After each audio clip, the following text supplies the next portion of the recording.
listen, and Coach can, argue the merits of this, but we know their coach does not have full faith and trust in him.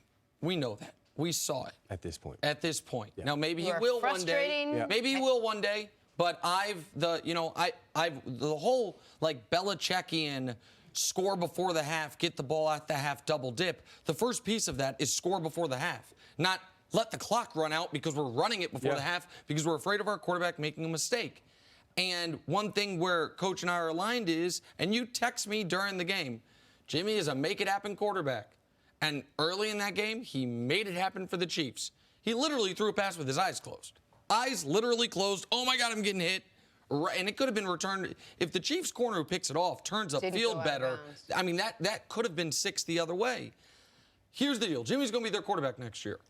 But he is on a pay-as-you-go contract from here on out. It's $27 million each of the next 3 years against the cap, with, if you get rid of him, a cap hit of 4, 3, 1. Meaning, if he plays poorly, at any point they can move on from him and essentially have no cap ramifications because of it. I don't think they have a better option right now, and he has started fewer games than Patrick Mahomes. There it is. And so he can get better. But, I'd have some level of concern because of propensity to turn the ball I don't have as much concern. I think he has tremendous upside. I think this year will be the tipping point for him in terms of, does he go from an average quarterback to exceptional or good or pretty good because of his experience. When you go back and you look at Tom Brady, for instance, before he became the GOAT in 2001, the Super Bowl that he played didn't have eye-popping numbers. He was pedestrian numbers, 16 for 27, 145 yards passing. But he developed into the greatest quarterback of all time, in spite of having okay pieces around him. And Garoppolo can do the same thing. He has the talent, he has the ability, but he's just not there in terms of experience. So, again, to your point, who do you rely on? Who are you going to go to? If it's not Jimmy G, you got your best. They're more pressed to work with him because of his lack of experience. You take this and you ride the wave with that and get him to the next level.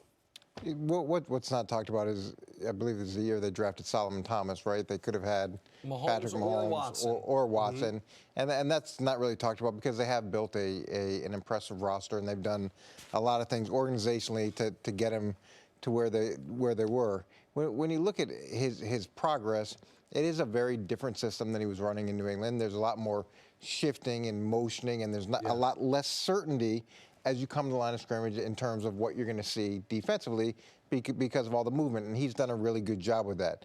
When you look at this performance in the Super Bowl, his numbers were much better than Patrick Mahomes going deep into the fourth quarter.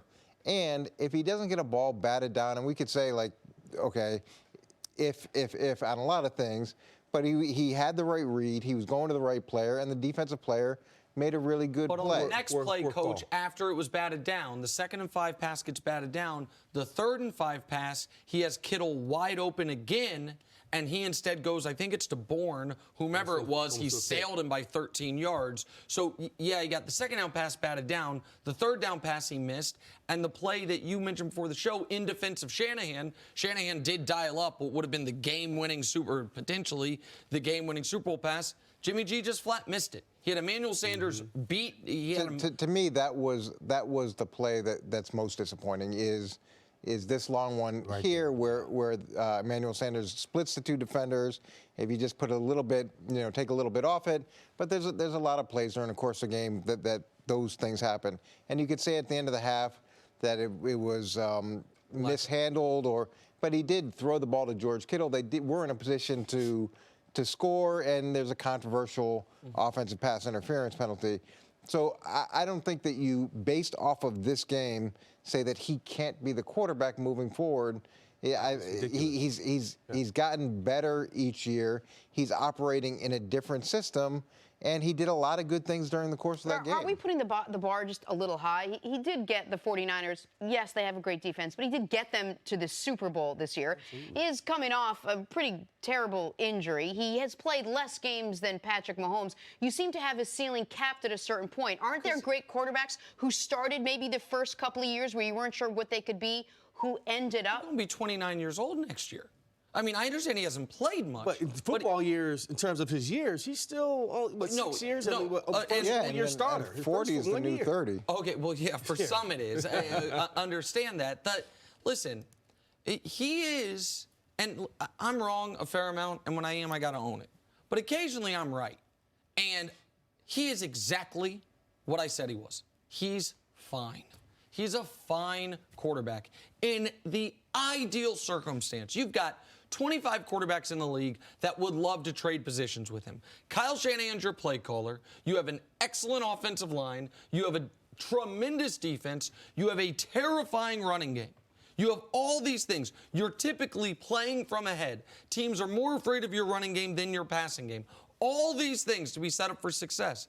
And he still turns the ball over 1 time per game. He's still in those circumstances. He was asked to make 2 big-time throws in that game on Sunday. One he made, the throw to Kittle. Yeah. And I think it was a fair pass interference penalty, but sometimes that doesn't get called. Yeah, but that was, regardless of that was a good throw. And the other one was the one to Emmanuel Sanders. He couldn't make it. Just flatly couldn't make it. And fair or not, 1st and 10, minute 44, all your timeouts. Down 4, midfield. Chance to win the Super Bowl. Is that a high standard? Sure. How about this? Get a first down. Incomplete.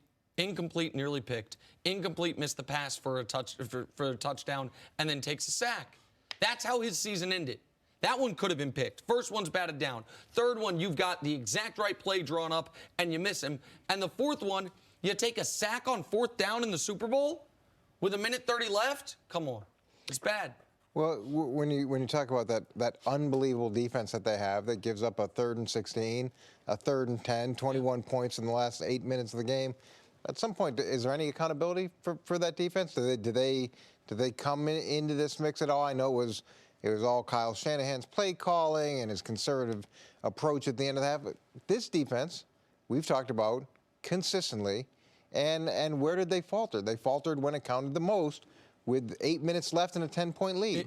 In the defense's defense, they were going up against Patrick Mahomes. It's a tough situation for them. And they were remarkable for the most part. They were remarkable for the first 52 minutes. Yeah, they were remarkable Mahomes. Until they hung 21 on them in the last 8 minutes, and they give up. I mean, the percentage of converting a 3rd and 16 is low. For the whole league, it's low. Mahomes this year had a near perfect passer rating on the situations. I think was 13 of 17 on 3rd and 15 plus. It's unbelievable what he was able to do. It's pretty unbelievable that they were in that many 3rd and 15 pluses. Oh my God! Won a game, again, coach, they convert them. Let's applaud comfortable with that. Let's applaud. I'm gonna give you the exact numbers. Digging out of this polls year, that you build 13 of yourself. 17, 299 yards, 3 touchdowns, no picks for the Chiefs on 3rd and 15 plus. 99.9 total. They QBR. should strive to get in that situation all the time with such a high. You know what? I agree. Thanks for watching. Subscribe here to get the latest from the show. Also, be sure to check out more of the best clips from First Things First, or go watch a few segments from our other shows on FS1.